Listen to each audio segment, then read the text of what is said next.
manual grills are great, they work great, but you're just gonna have to play with it. You know, you have basically two eyes right there, or two controls right there to control that unit.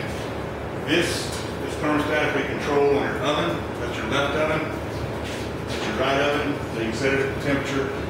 Same thing. New piece of equipment. You don't want to come in and run a gun. I would crank this thing up maybe a quarter of a turn. Let it sit there and get hot, and just let it warm up, because these plates are very expensive. And if you sit there and just boom, zap it with 450-degree heat, it'll scar up on you. It will scar up on you anyway. I mean, when I say scar, it'll discolor a little bit. Don't worry about that, because at some point it's going to be used so well. Or you can clean it and you can make it almost look like brand new, but it'll never look like brand new once you crank it the first time. Does anybody know who used it this weekend? It wasn't this weekend. I don't think anybody It was used it earlier. No, nobody used it. Right. Somebody used it. Somebody used it. Somebody used it. Yes. What? Well, they did. They got some grease on their food, because the other thing about that, when you do turn it on low, these come with an alloy that they put across this. The same thing on the stainless steel tanks in your fryer. They come with this little alloy on there, so that'll melt it off. I like to get a bucket of ice, and I'll just throw it on there, and I'll just take a scrubber, go around, and then as that ice melts and steams, you can pull it all off down to here, which is your drain trough right here, and you just pull that out. This hole right here, if it's oozing out of there, it means it's full. So pull it out and empty, because it'll ooze all over the place. Does the grill look like it's been used to you? No, sir, not really. No, sir. It looked like somebody stepped on it when they put the hood in. Size 9. And, I don't know what that is. I was wondering about the grease was looking on top. no, that's the grease that came with it. That's the stuff they coat it with for shipping and stuff like that. So you're good. So it's just messy. We just need to clean it. What do we clean it with now? Ice. Nice. Turn it on about a quarter away on both valves. Let it warm up. It takes about maybe 5-6 minutes to get temp. Let it get temp. Let it run for 4 or 5 minutes. It'll melt this down. Go get you a cup of ice or 2 cups of ice and a scrub brush. And don't freak it. When you throw it under the steam up, turn your hood on ice.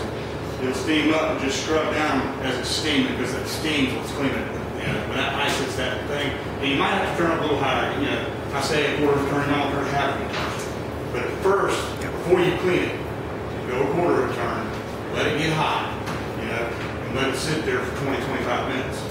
And that way, all that's doing is adapting this plate to the heat. Once it expands its first time, you're good. But this, believe it or not, that metal will expand. And you don't want to zap real quick and all of a sudden it buckle, or it won't buckle, but it'll actually make it last. Question, really, about grease disposal. We made arrangements how we're going to dump grease. We will come up with that and let you all know. There is a grease trap, but that's mainly for the drains. Yes. We'll figure that out and let you know. If you're on the approved kitchen supervision list, and you are since you came today, we'll figure that out and let you know. If y'all understand the question, what do you do with it when it's full of grease? You don't dump it on the floor, please. Most people get a container. A lot of times, yeah, we will provide you with a container that will sit right out that door. The problem with that is it attracts a lot of animals. Well, they're recycle centers. We can dispose of it. We got to make them.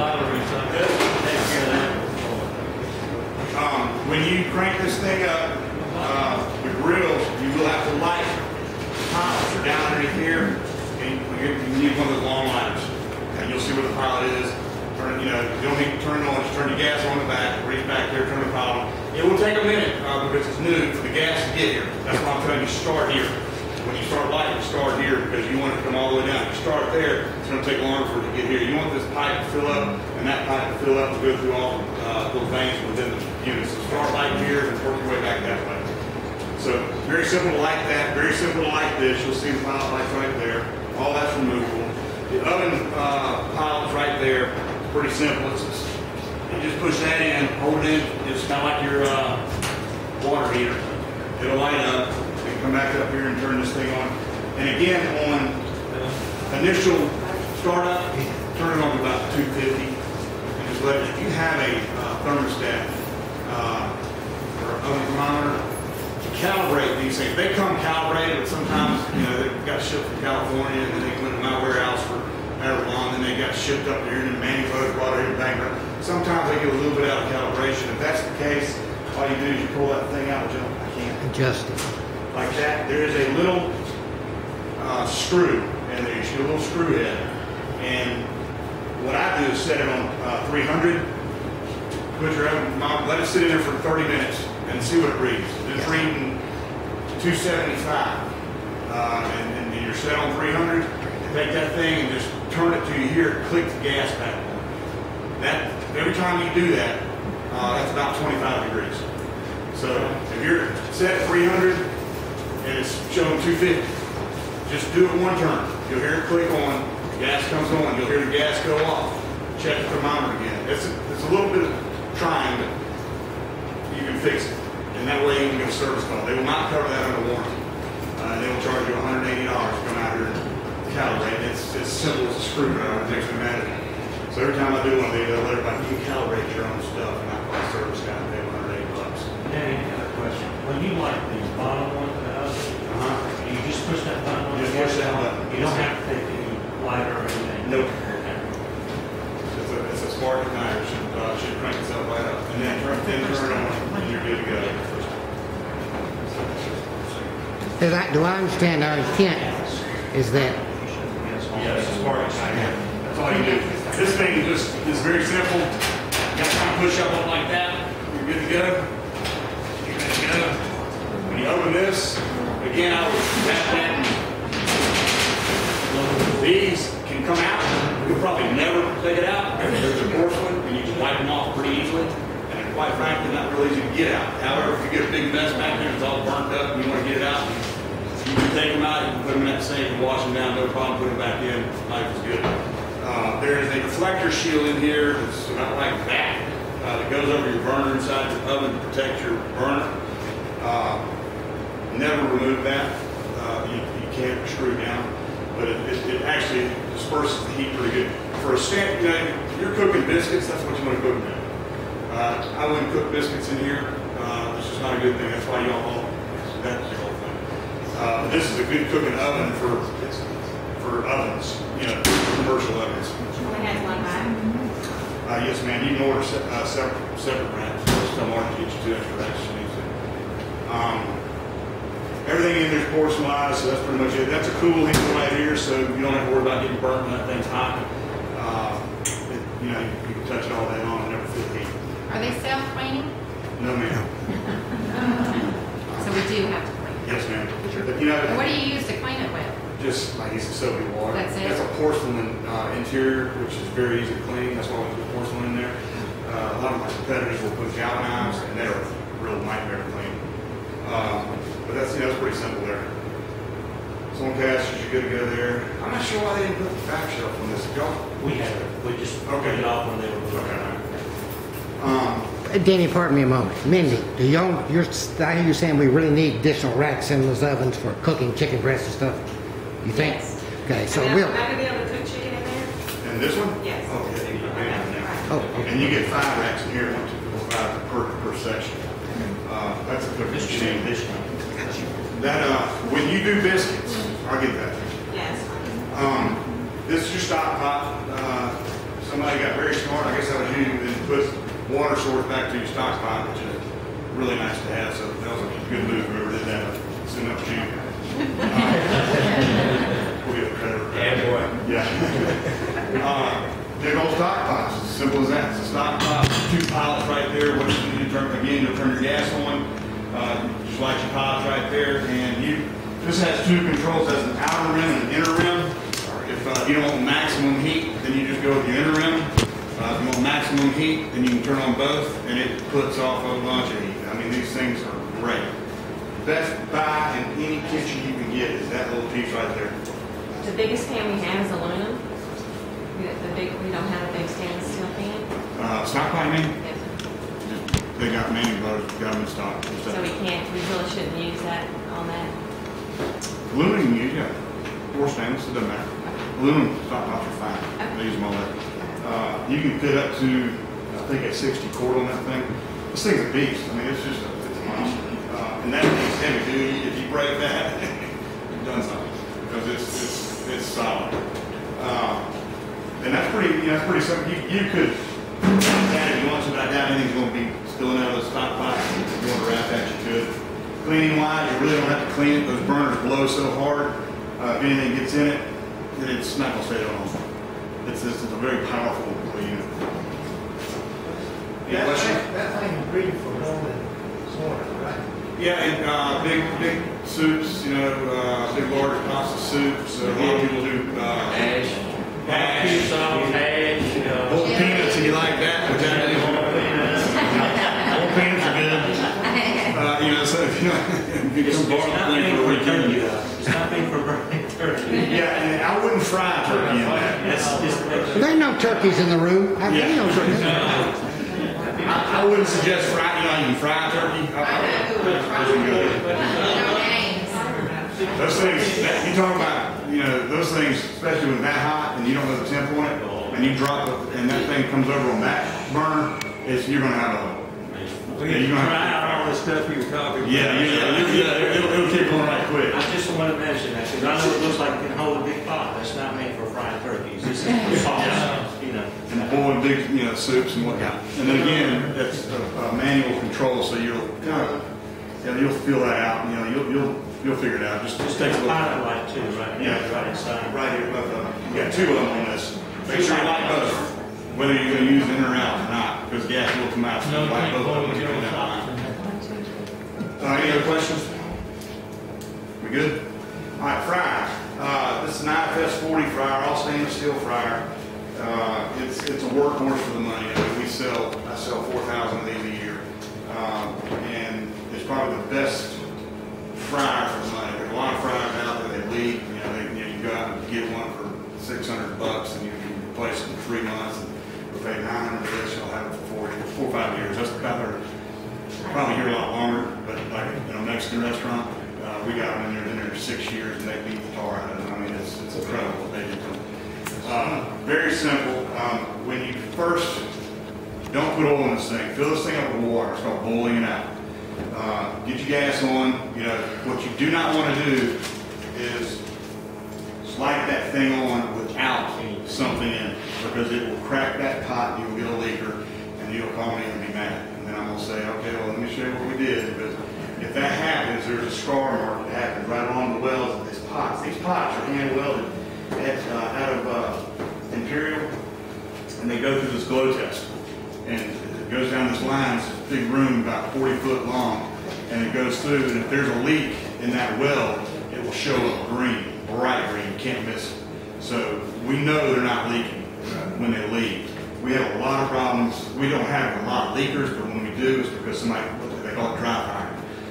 If you crank that thing up with nothing in it, it's called dry firing. It'll bust that weld, possibly. It might not. Don't take the chance. But just remember, let's boil it out first. Boiling out, the reason you boil it out, these can go through the dishwasher. This can come off and go through the dishwasher. These you don't want to ever take off, should wipe it down. It's a stainless steel tank, crumb tray in here. The reason this crumb tray is in here is because your thermostat bulbs are right here, and when you do stick it down, you don't want to hit those thermostats. When you knock them off, you'll be off calibration, and it's going to fry. So most times what I would do is clean this thing out. You don't have an automatic oil cleaner machine, filtration system. What you're going to do,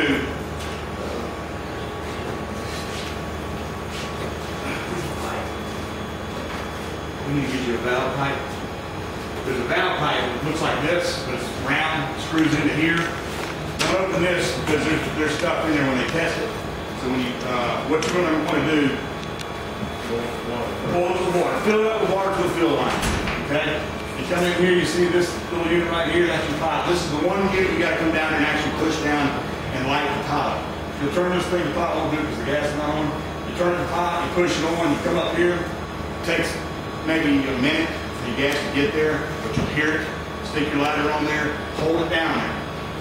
and you'll see it just count maybe a 30. Let loose, it stays lit, great. If it doesn't, push it back down, light it again. It takes a little bit of time. This is a sensor up here. It takes a little bit of time. The sensor's behind here for it to get hot enough to say, hey, give me gas. So leave it up there, let it out. It stays lit, great. When it stays lit, you turn it to on. Okay, you're ready to roll. But then what you do, and on this, when you got water in it, you got to turn it up to about 250, maybe 300. Now do it 250, let it run for a little bit.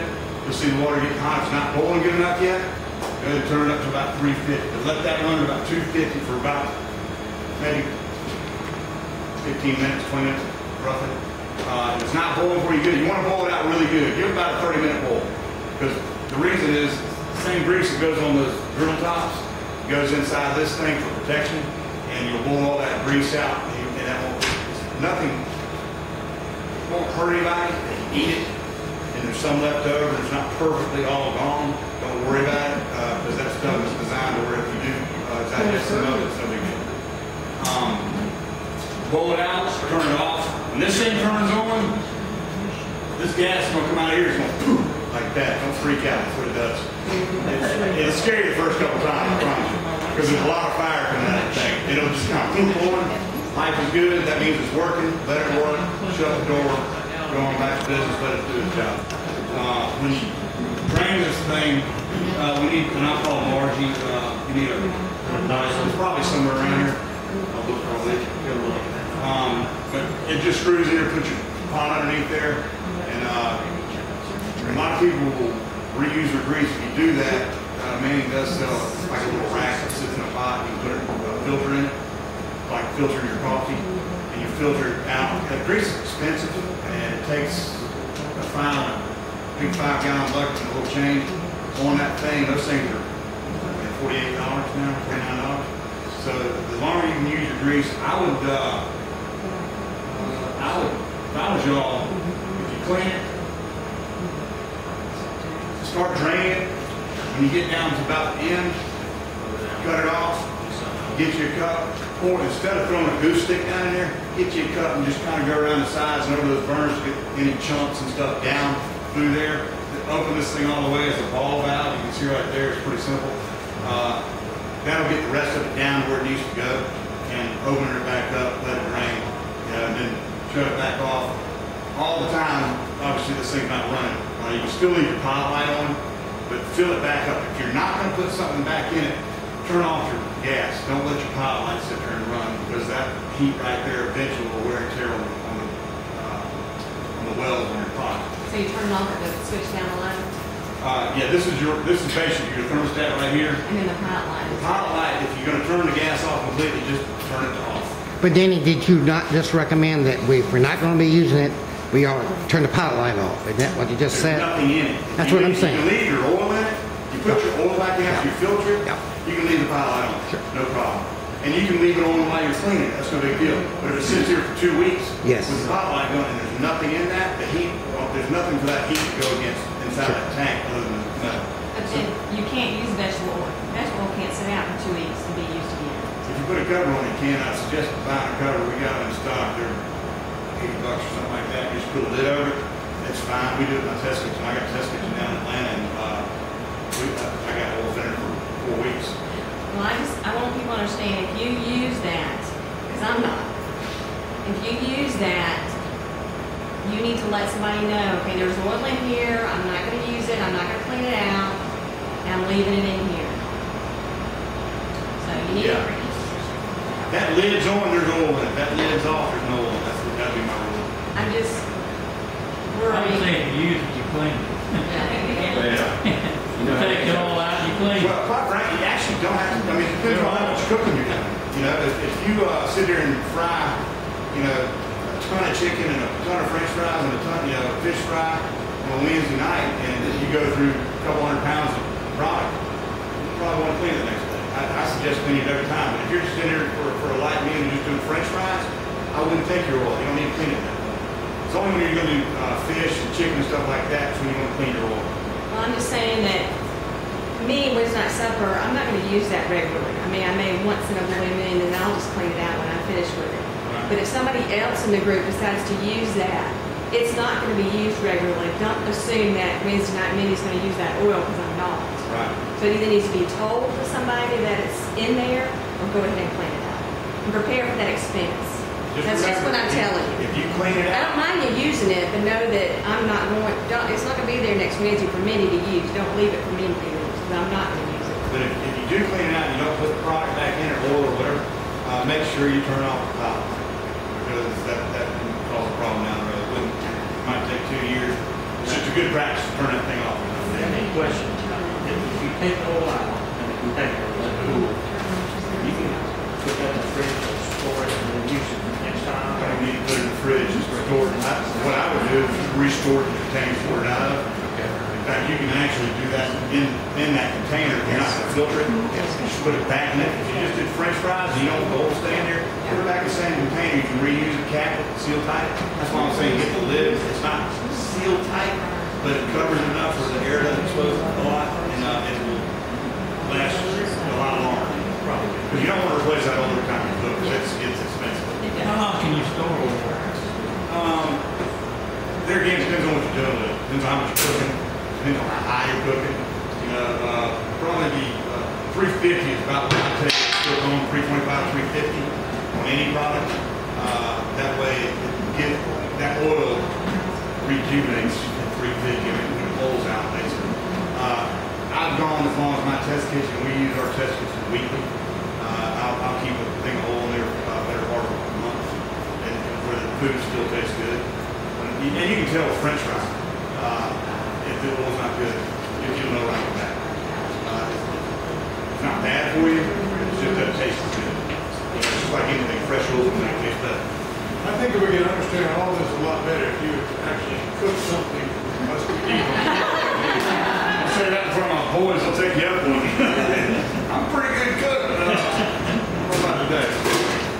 Slap that back on, you're good to go. Put that back on, you're good to go. Any questions? All right, convection oven. Great piece. That's your timer. This timer is actually pretty accurate, believe it or not. So if you set it at 50 minutes, it's going to go 50 minutes. You come in here. You're done. Turn it to your left. Turn it off. You have a cool down oven switch. You have a low-high switch on your fan. I like to go on high when I'm cooking, like for instance, biscuits. This is not a bakery oven. It is a convection oven. It automatically turns on the fan right when you open the door. When you do biscuits, alternate your pan. Put a pan here, put a pan here, put a pan here, put a pan here, put a pan here. The reason for that, if you want that heat, do this. The bakery oven that we make is probably $3,000 more. At the bakeries, that's what we sell. It's deep, about 6 inches, and it gives you that room for the heat to do what it needs to do pies and blah, blah, blah, blah. You can do bake anything you want in here, and it works just as good as long as you alternate your pans. If you fill this thing full of the brim, and you know it has nowhere to move the heat, you may get an uneven cooking from it, or uneven cooking. So just space them. And that's usually, you know, full size pans will fit in there, you go full size, you know, so we're gonna hear, do the other, you know what I'm saying, lagging per shelf. I'd leave it on high, that's what I prefer. I think the more air and convection of it, the better. Some people don't like that. Some chefs like leaving it on low. The cool down mode, you leave it on off. What that is for, first, you know, it's a waste. But this is my opinion. I just open the door and let the hood suck the heat out. It's pretty much done in about 2 minutes. This basically just cools your fan. And you can, you gotta turn your oven on. So you turn your oven on. It's in automatic mode. There's no gas that's starting right now, so we're not turning on. You turn the gas on, it'll automatically light. There's a spark matter in there. We won't do it now because it just closes up. Got to set it off.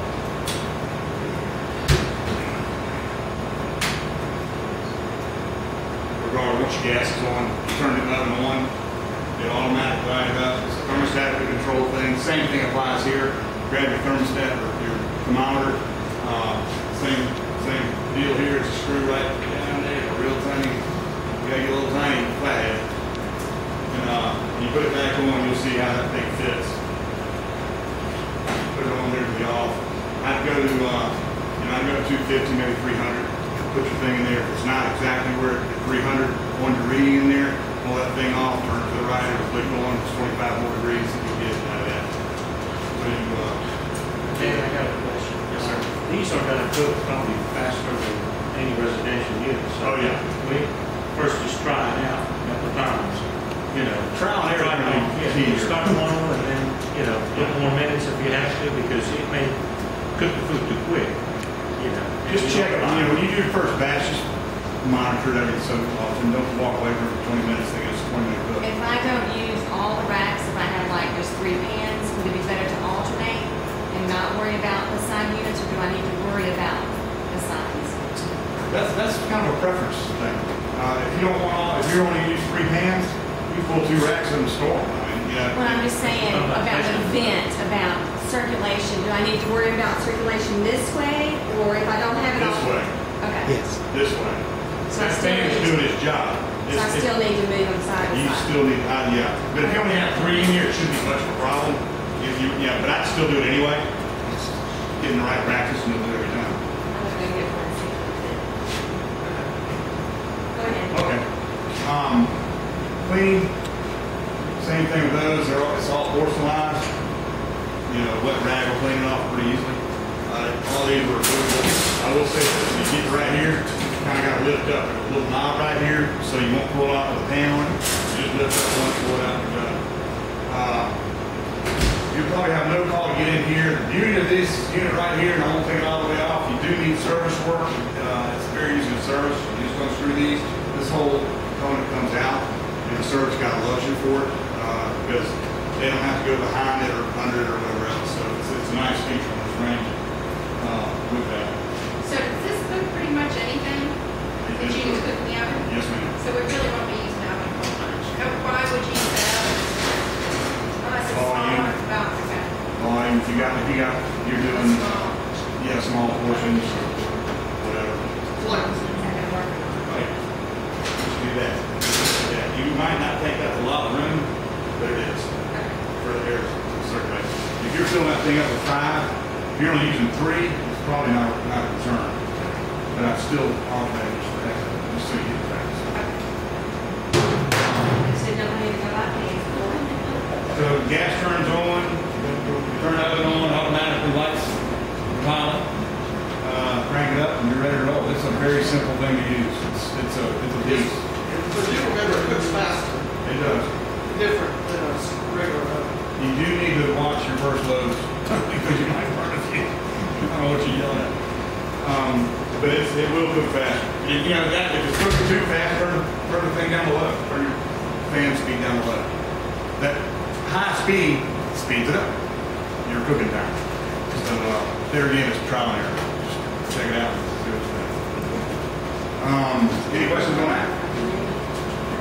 Good? Get much as No.